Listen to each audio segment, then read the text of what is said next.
आदाब नाज़रीन, आप देख रहे हैं गुलिस्तान न्यूज। अभी तक का उर्दू खबरनामा लेकर मैं आपका मेजबान गौहर कुछे आपकी खिदमत में हाजिर। तफसीलात से पहले अभी तक की सुर्खियों पर एक नजर।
और अब पेश है खबरों की तफसील। वज़ीर-ए-आज़म नरेंद्र मोदी सनती सरमायाकारी के लिए जम्मू का दौरा कर सकते हैं। ज़राए का कहना है कि वज़ीर-ए-आज़म नरेंद्र मोदी जम्मू कश्मीर में सनती सरमायाकारी के आगाज़ की संग बुनियाद तकरीब की सदारत करेंगे। जम्मू कश्मीर में सरमायाकारी के लिए महकमे सनत को 50,000 करोड़ रुपए मालियत की तजावीज़ मौसूल हुई है। जम्मू कश्मीर के लेफ्टिनेंट गवर्नर मनोज सिन्हा ने कहा है कि 20,000 करोड़ से 25,000 करोड़ रुपए की तजावीज़ में सरमायाकारी के लिए जमीन जल्द ही दी जाएगी। उन्होंने संग बुनियाद की तकरीब की सदारत के लिए वज़ीर-ए-आज़म से तारीख मांगी है और माना जाता है कि उन्होंने यकीन जाहिर किया है कि वज़ीर-ए-आज़म नरेंद्र मोदी इस तकरीब में शामिल होंगे।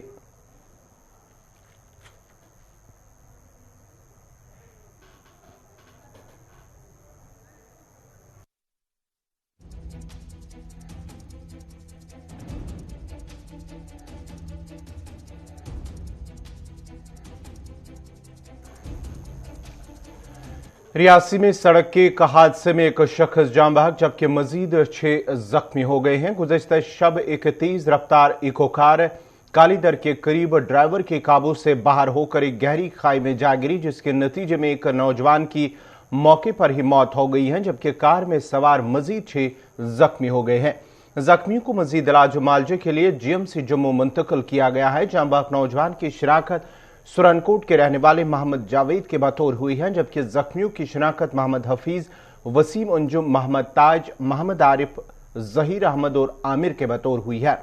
उधर वस्ती जिला गांदरबल के कंगन इलाके में भी एक नौजवान की लाश बरामद हुई है। ज़राए का कहना है कि गुज़श्ता रोज 2 बजे से बिलाल अहमद नामी एक मकामी नौजवान लापता था, जिसकी तलाश मकामी लोगों के साथ साथ पुलिस ने भी शुरू की थी। ताहम आज सुबह बिलाल अहमद की लाश को पावर हाउस कंगन से बरामद की गई है। लाश बरामद होने के बाद ही पुलिस ने लाश को तिबी लवाजमात के लिए अस्पताल ले जाया, जिसके बाद सभी लवाजमात मुकम्मल होने के बाद लाश को लवाकीन के हवाले किया गया है। ताहम पुलिस ने केस दर्ज करके मजीद तहकीकात शुरू कर दी है।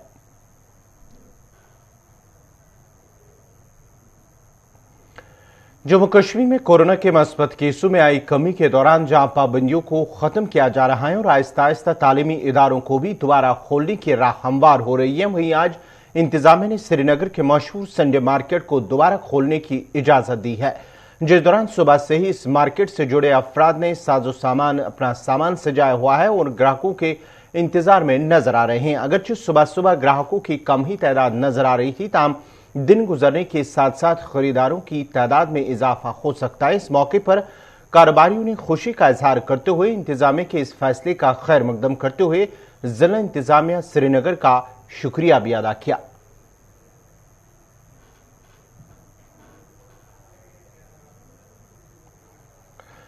जिला पुंछ की तहसील मंडी के बटेली के लोगों ने इंतजामिया के खिलाफ नाराजगी का इजहार करते हुए कहा कि इलाके में बटेली नाला पर पुल की अदम मौजूदगी की वजह से मकामी लोगों के साथ साथ स्कूली तलबा सख्त परेशान है।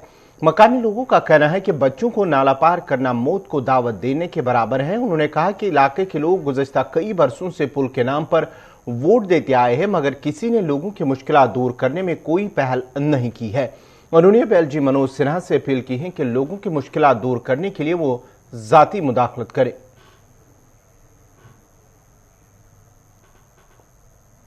आज तक हम डिमांड करते हैं, बैक टू विलेज में भी मैंने 3 बार पुल को लिखवाया और दिया, वो पता ही नहीं वो बैक टू विलेज कहाँ गया है कहाँ नहीं, वो कागज कहाँ के छठे बस्ते में पड़े हुए हैं। आज तक हमारी कोई सुनवाई नहीं हुई है। लिहाजा मैं मीडिया के वसादत से ये मैं अपील करता हूँ अपनी गवर्नमेंट से, अपने खासकर अपने डीसी साहब से, कि किसी डिपार्टमेंट के थ्रू किस तरह भी हो सकता है कहीं किसी से भी फंड लेकर हमें यहाँ पुल की सहूलत जो वो कराई जाए, पुल हमारा बन जाए, ताकि हमें आने जाने के लिए हमारे बच्चे बच जाएं, उनकी तालीम के लिए। हमारा बरसात में 3-3, 4-4 दिन तक हमारा सौदा राशन पानी बंद हो जाता है, हम नाला क्रॉस करके आर पार नहीं जा सकते। अगर जाएंगे भी तो 10 किलोमीटर सफर क्रॉस करके हमको जाना पड़ता है, किसी दूसरे नाले से पुल पर क्रॉस होकर जाना पड़ता है। तो हम इतने मजबूर और बेबस हैं, लिहाजा हम पूरी आवाम की तरफ से मैं 3 पंचायतों की आवाज़ आप तक पहुँचा रहा हूँ। मेहरबानी होगी जनाब की मिट्टी साहब से भी कहता हूँ और अपना गवर्नर से भी कहता हूँ कि जिस तरह भी हो सके हमारे स्कूल का कुछ न कोई बंदोबस्त करके हमें पूंछ के लोगों ने म्युनिसिपल हुकाम के खिलाफ नाराजगी का इजहार करते हुए कहा कि म्युनिसिपल हुकाम की लापरवाही की वजह से मकामी लोगों को मुश्किलात पेश आ रही हैं। लोगों का कहना है कि इलाके में जो भी कूड़ा करकट जमा होता है वो दरिया के नजदीक फेंक दिया जाता है, जिसकी वजह से न सिर्फ आबी ज़ख़ायर आलूदा हो रहे हैं बल्कि लोगों को भी दिक्कतें आ रही है। उन्होंने अब म्युनिसिपल कमेटी के आला हुकाम से अपील की है कि कूड़ा करकट को डंप करने के लिए एक मखसूस जगह का इंतखाब किया जाए ताकि अवाम को मजीद मुश्किलात का सामना ना करना पड़े।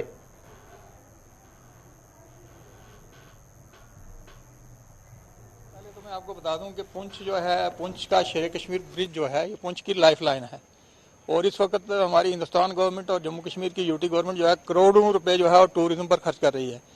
तो पुंछ शहर के अंदर जब एंट्री होता है आदमी, तो जब पुल शेर कश्मीर के पुल के ऊपर जब गाड़ी आती है तो दाएं तरफ देखता है तो इतना कचरा जिसका कोई अंदाजा नहीं है। पिछले कई 10 सालों से 2014 में भी हमने उस वक्त जो यूएम म्यूनसिपलिटी थे उनको कहा था यहाँ पर कचरा मत फेंको, उसने कहा जी 15 दिन का टाइम दे दो और यहाँ से कचरा हम शिफ्ट करके किसी दूसरी जगह अप्रोप्रिएट जगह पर फेंकेंगे। लेकिन आज 7-8 साल गुजर जाने के बाद भी जो है कचरा यहीं पर फेंका जा रहा है। और पुंछ में टूरिज्म या एक तरफ हम कहते हैं स्वच्छ भारत अभियान पूरे हिंदुस्तान में चल रहा है, हमारी स्टेट में चल रहा है, बाकी स्टेट में आप श्रीनगर में जाके देखो तो आपको कचरे का एक तिनका नजर नहीं आता। तो वहां पर लाखों टूरिस्ट फॉरेन कंट्री से आते हैं। तो यहाँ पर पुंछ में जो टूरिस्ट आएगा वो देखेगा, वो ये कचरा शुरू में ही जब उसको कचरा दिखाई देगा तो टूरिज्म का तो सवाल ही नहीं पैदा होता, यहाँ पर कोई टूरिस्ट आएगा। दूसरी बात यह है कि यहाँ पर सॉलिड मैनेजमेंट प्लांट के लिए 50 लाख रुपया इंडिया गवर्नमेंट ने दिया था, वो प्लांट खरीदा भी है, 1 साल हो गया वो प्लांट डंप पड़ा हुआ है। मुझे तो लगता है उसकी एक तो वैलिडिटी खत्म हो गई है, जो इसका वारंटी पीरियड होता है वो भी खत्म हो गया। आज की डेट में दोबारा लग ही नहीं सकता क्योंकि वारंटी पीरियड 1 साल के लिए होता है। 50 लाख रुपया गवर्नमेंट का वो भी चला गया। उसके बाद 28 लाख रुपया जो पुंछ म्यूनसिपलिटी ने जमा कराया था फॉरेस्ट डिपार्टमेंट में, कुसलिया में एक जगह ली थी और उसमें 28 कनाल जगह भी इन्होंने खरीदी थी, 28 लाख फॉरेस्ट डिपार्टमेंट को दिया था उसको जगह की क्लियरेंस के लिए। 1 साल के बाद वो 28 लाख रुपया जो है वो भी पानी में चला गया। 1-2 आदमियों की रेजिस्टेंस के बाद वो वहां पर हमारी एडमिनिस्ट्रेशन जो वहां पर प्लांट नहीं लगा रही है। तो हम ये कहते हैं अगर वहां नहीं लग रहा है किसी और दूसरी अप्रोप्रिएट जगह पर लगे और यहाँ पर पोल्यूशन कम हो। हम देखते हैं पूरे पुंछ शहर के आइडेनिंग एरिया का भी जितना भी पोल्यूशन है, जितना भी गंद है, जितना भी कचरा है, जितना सॉलिड वेस्ट है, वो सारा आकर शेर कश्मीर पुल के पास यहाँ पर नीचे फेंका जाता है। और सबसे बड़ी बात जो मैं आपको बताता चलूँ, यहाँ पर माइनॉरिटीज कम्युनिटी के जितने भी लोग रहते हैं, चाहे वो हिंदू कम्युनिटी से बिलोंग करते हैं या सिख कम्युनिटी से हमारी से बिलोंग करते हैं, हमारे लास्ट राइट्स यहाँ पर होते हैं। हमारे सिख भाई जो है वो 4 दिन के बाद जो है वो अपनी अस्थियां इसी जल प्रवाह, इसी दरिया में जिसका नाम पुलस्त नदी है, ये एक पवित्र नदी भी है हमारी हिंदुओं के, बहुत बड़ी पुरानी और पवित्र नदी है पुलस्त नदी। तो यहाँ पर ये सारा कचरा फेंका जाता है। बड़े दुख की बात है, it is unfortunate on the part of our district administration कि यहाँ पर कई दिनों से ये कहने के बावजूद, सॉलिड वेस्ट मैनेजमेंट प्लांट आने के बावजूद, उसके बावजूद भी ये कचरा यहाँ पर फेंका जा रहा है। तो ये बड़े दुख की बात है। और ये जो जितना भी कचरा फेंका जा रहा है इससे पोल्यूशन क्रिएट हो रहा है और आगे बड़ी मुश्किल से हम कोरोना वायरस से निकले हैं। तो मुझे लगता है कि आने वाले दिनों में गर्मी का मौसम आ रहा है, यहाँ पर इतनी मक्खी है, यहाँ पर एडजाइनिंग एरिया आप देखो, शंकर नगर मल्ला, आजाद मल्ला, बाहर कुनिया के जो मल्ले हैं वहां पर आप बैठ के खाना नहीं खा सकते। जब खाना खाने के लिए बैठोगे तो वहां पर इतनी मक्खी आ जाती है कि थाली की प्लेट में आदमी एक जो है वो चमचा भी खाने का नहीं खा सकता। तो ये बड़े दुख की बात है। मेरी फिर डिस्ट्रिक्ट एडमिनिस्ट्रेशन से अपील है कि अगर वहां पर कुछ प्रॉब्लम आ रही है तो दूसरी एक अप्रोप्रिएट जगह जो है आइडेंटिफाई की जाए और इमीडिएटली यहाँ से ये शिफ्ट किया जाए। अदरवाइज आने वाले वक्त में कोई ऐसी एपिडेमिक फैल जाएगी जिसको बचाना, लोगों को बचाना डिस्ट्रिक्ट एडमिनिस्ट्रेशन के लिए मुश्किल हो जाएगी। फिर ब्रिज जो पुंछ है, इसके नीचे वाली साइड जो हमारा पुंछ रिवर है, इस रिवर के पे जो कि जितना भी म्यूनिसिपैलिटी का कचरा होता है सारा लेके गंद वहां डालते हैं और जिससे ये गंद सारा शहर उसमें दरिया में पुंछ रिवर में जाता है। तो जितने वहां जानवर हैं, मछलियां वगैरह, वो तो उससे मर गए हैं सारे। तो साथ में 3-4 मोहल्ले हैं। यहाँ गुजर कॉलोनी है कनुइया में बहुत बड़ा, जहाँ 150-200 घर है वहां पे। यहाँ शंकर नगर में ये मोहल्ला है, ऊपर वाला ये मोहल्ला जो शमशान घाट, अपर वाला शमशान घाट है, साथ में इसके शमशान घाट है। तो ये सारा जो बदबू पुंछ इसकी आ रही है, सारे लोग में तरह तरह की बीमारियां पैदा हो रही हैं जिससे लोग बड़े परेशान हैं और बड़े खफा हैं सरकार से। हालांकि हाई कोर्ट, सुप्रीम कोर्ट और की रूलिंग्स हैं कि जो ये वेस्ट मटेरियल है, जो कचरा है, ये किसी भी पानी के दरिया पे नहीं फेंका जाएगा जिससे पोल्यूशन हो, वाटर पोल्यूशन हो। तो मगर सरकार, मुझे समझ नहीं आएगी ये सरकार हमारी जो पुंछ के जो एडमिनिस्ट्रेशन है ये क्या कर रही है। जिला पुंछ की तहसील मंडी के लोरन इलाके की आवाम ने महकमे जल शक्ति की जानिब से पानी के कनेक्शन का जार काटने को लेकर सख्त नाराजगी का इजहार किया और कहा कि जो लोग पिछले कई सालों से बगैर पानी की पाइपों के कई मील दूर से पानी लाने पर मजबूर हैं और अब महकमा जल शक्ति उन लोगों के जार काटने के लिए कह रही है, ये कहां का इंसाफ है। उन्होंने कहा कि इलाके में कुदरती चश्मे हैं जहां से लोग पानी लाते हैं और महकमा जल शक्ति की जानिब से बार बार लोगों को परेशान किया जा रहा है।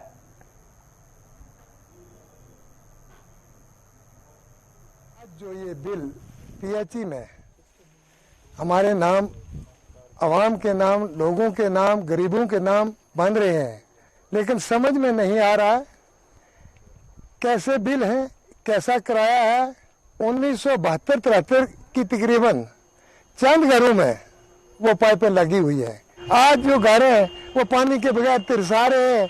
कहीं नालों से, कहीं किसी जगह से जाकर पानी जो है वो लाया जाता है। आपकी वजादत से ये गुजारिश करना चाहता हूँ कि यहाँ जो ये लागू किया गया है किराया पानी का, तो ये ना हम इस किराए को देने के लिए तैयार है ना देंगे। लिहाजा हमारी गुजारिश है किसी को जो ये आपने एक निकाला है सर्कुलर, इस सर्कुलर को मनसूख किया जाए। जहाँ तक ब्लॉक लोरन का ताल्लुक है तो ये लोग आप जानते हैं कि बड़े गरीब लोग हैं। यहाँ तक ये जो पिछला आर्डर निकला है पीएचई के बारे में कि उसके बिल जो है वो पानी के दिए जाए, तो उसके बारे में मैं ये कहूँगा कि ये तो सरासर नाइंसाफी है। मैं ये कहूँगा कि हम तो ये किराया वगैरह नहीं देंगे, इसलिए नहीं देंगे क्योंकि हमारे लोग भी गरीब हैं। दूसरा इन्होंने आज तक कुछ काम नहीं किया पीएचई ने। अगर इन्होंने ऐसा किया तो हम ये कहेंगे कि हम एक वार्ड से कलेक्शन करके 1,000 रुपया या 1,500 रुपया लोगों से लेकर हम लोगों को अपनी पाइप देंगे। ना तो पीएचई की पाइपों की जरूरत है, न ही हमें इनके मुलाजमों की जरूरत है। हमारे साथ जुल्म हुआ है, ये जुल्म हम कभी नहीं होने देंगे। ये हमारे साथ सरासर नाइंसाफी है। काफी लोग ऐसे मेरे वार्ड के या वार्ड से अलग लोग हैं जिनको मार्केट से मैंने रबड़ की पाइपें खरीद कर उन लोगों के घरों में अपने चश्मों के पानी लगा के वो पी रहे हैं। तो हैरानगी की बात यह है कि आज गवर्नमेंट उन खरीदी हुई मार्केट से खरीदी हुई पाइपों का या हमारे चश्मों के पानी का जीआर कटा रहे हैं हमसे। अब बैग टू विलेज का पैसा हमारे पास आया, जब लोगों की परेशानी देखी तो हमने वो पैसा वार्ड में यूज नहीं किया, तो हमने वार्ड के लोगों का पैसा उठाया, वो पीएचई वालों के डिपार्टमेंट को दिया। ना ही वो पैसे ना ही वो पाइपें आज तक अपने चश्मे के पानी के बदले में। जिला गांधरबल के तुलमुला इलाके में शीप हस्बेंड्री की लापरवाही की वजह से उस पेशे से वाबस्ता अफराद के कई बेट हलाक हो गए हैं। जिस दौरान इस पेशे से वाबस्ता अफराद ने कहा कि पिछले कई महीनों से उनके बेट किसी बीमारी का शिकार होकर हलाक हो रहे हैं और अगरचे बार बार मुतलका महकमा के अफसरान की नोटिस में भी लाया गया, ताम आज तक महकमा की जानिब से लापरवाही बरती जा रही है और कोई खातिर खा इकदाम नहीं उठाए जा रहे हैं, जिसकी वजह से लोगों को लाखों रुपए का नुकसान हो रहा है। उन्होंने जिला इंतजामिया से अपील करते हुए कहा कि वो इस पर तहकीकाती टीम तश्कील देकर मुस्तहिक अफराद को इंसाफ फराम करें। इस सिलसिले में अगरचे गुलिस्तान न्यूज के नुमाइंदे ने मुतल्लिका महकमे के डिस्ट्रिक्ट ऑफिसर से राबता किया तो उन्होंने बात करने से इनकार कर दिया।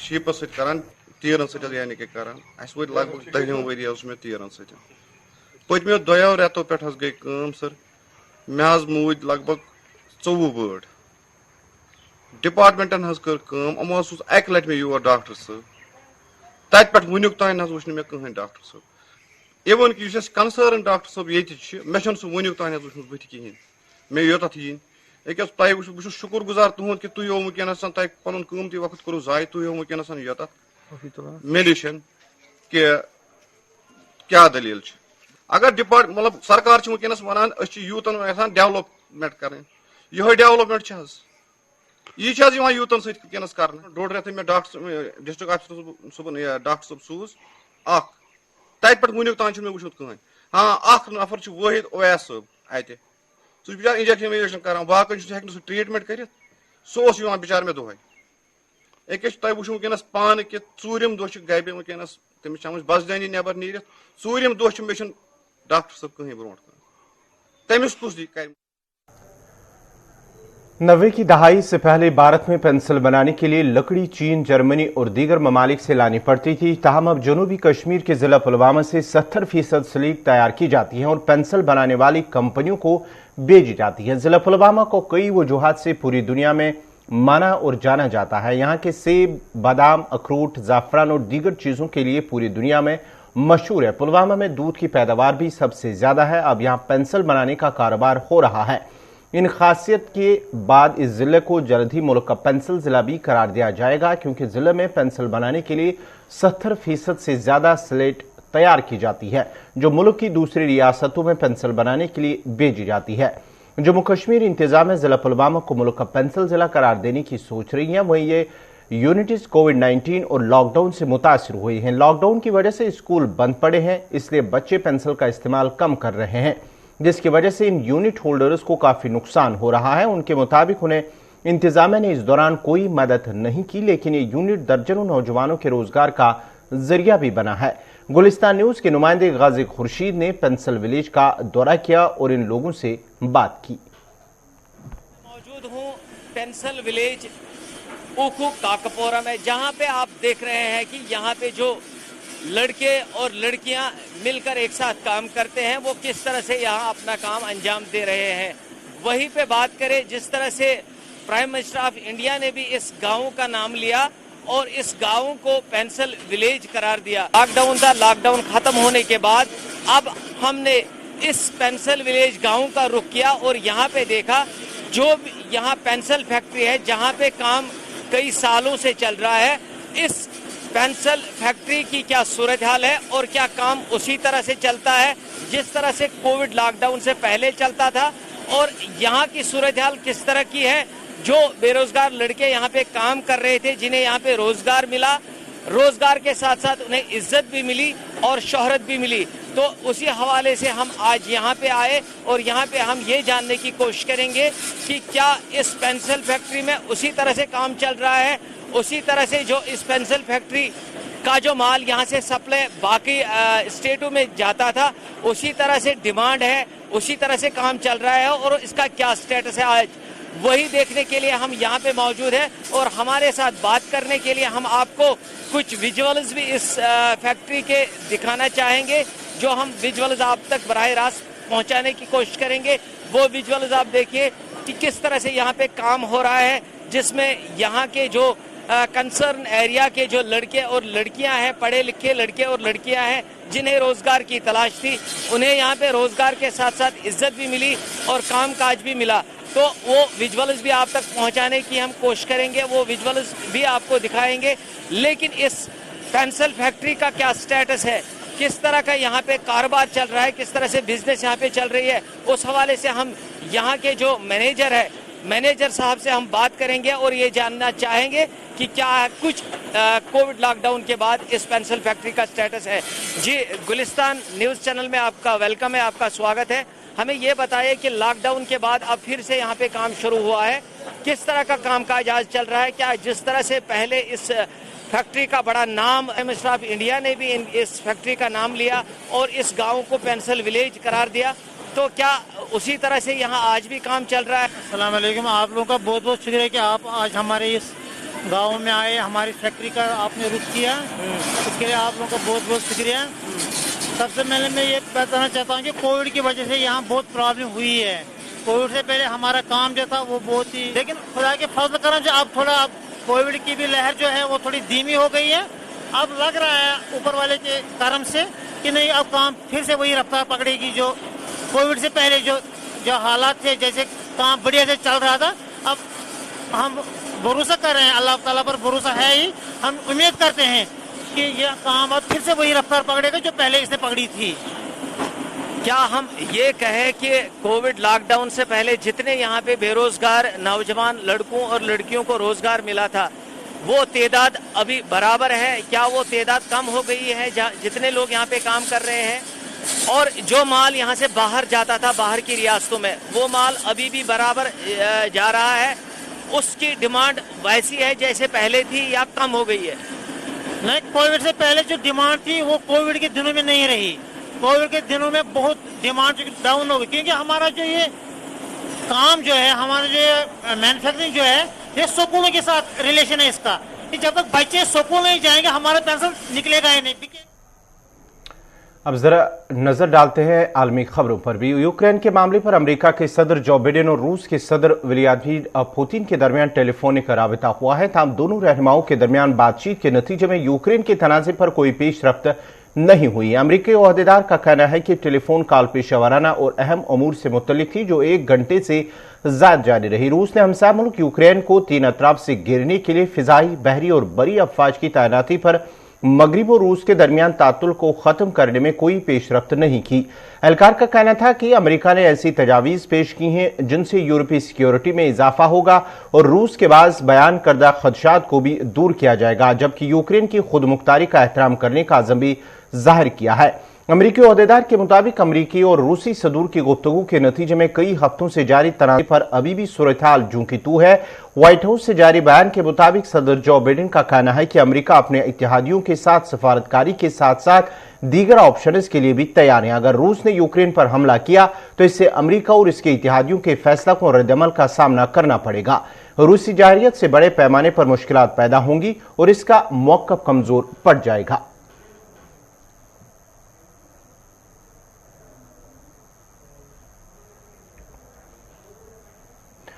अमेरिका, बरतानिया और नीदरलैंड के बाद जर्मनी ने भी अपने शहरियों को यूक्रेन से वापस बुला लिया है। जर्मन वजारत खारजा की तरफ से शहरियों को हिदायत दी गई है कि वो यूक्रेन छोड़कर वापस आ जाएं या किसी दूसरे मुल्क मुंतकिल हो जाएं। यूक्रेन और रूस के दरमियान कशीदगी के बाद अमेरिका ने खदशा जाहिर किया कि रूस किसी वक्त भी यूक्रेन पर हमला कर सकता है। जर्मनी ने यूक्रेन के दारुल हुकूमत कैफ में अपने सफारती अमले में भी कमी करने का फैसला किया है। जर्मन वजीर खारजा ने कहा है कि यूक्रेन का बहरान अगले दिनों में शदीद हो सकता है। उनका यह भी कहना है कि उनका मुल्क हर तरह की सूरत-हाल के लिए पूरी तरह तैयार है।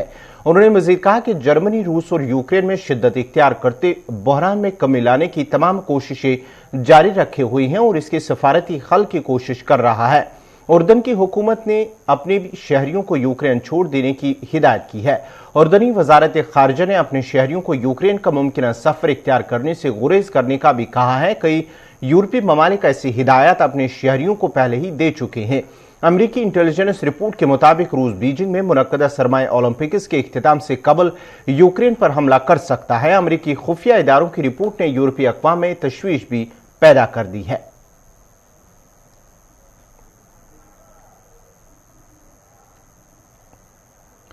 मुंजमद असासों के खिलाफ काबुल में लोगों ने अमेरिका के खिलाफ मुजाहरे किए हैं, जिस दौरान मुजाहरीन ने अमेरिकी सदर जो बिडेन के 9/11 के मुतासरीन के खानदानों के लिए अमेरिका में रखे गए $3.5 अरब के मुंजमद अफगान असासों को जारी करने के हुक्म की मजम्मत करते हुए कहा कि यह रकम अफगानों की है।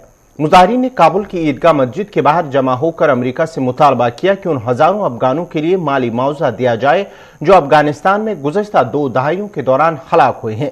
गुज़श्ता साल अगस्त में अमेरिकी फौज के इनखला के बाद से अफगानिस्तान में बैनुल अक़वामी माली इमदाद आना बंद हो गई थी, जिसकी वजह से मुल्क की मईशत बदहाली का शिकार है। अफगानिस्तान की साबिक हुकूमत के माली उमूर के मशीर तारिक फरहादी ने अफगान सेंट्रल बैंक का इंतजाम अक़वाम मुत्तहिदा के ज़ेरी इंतजाम होने पर एतराज किया। उनका कहना था कि वो रकम इमदाद के लिए नहीं बल्कि अफगानिस्तान की करेंसी को मजबूत बनाने के लिए है। उन्होंने जो बिडेन के हुक्म की कानूनी हैसियत पर भी सवाल उठाया है।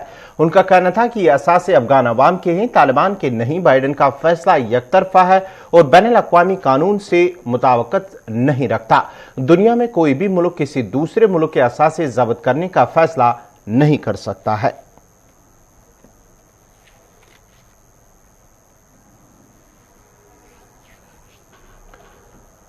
नाजरीन, इसी के साथ ही अभी तक का उर्दू खबरनामा इख्तिताम पज़ीर हुआ चाहता है। अपने मेजबान गौहर कुछे को इजाजत दीजिए। अल्लाह हाफिज।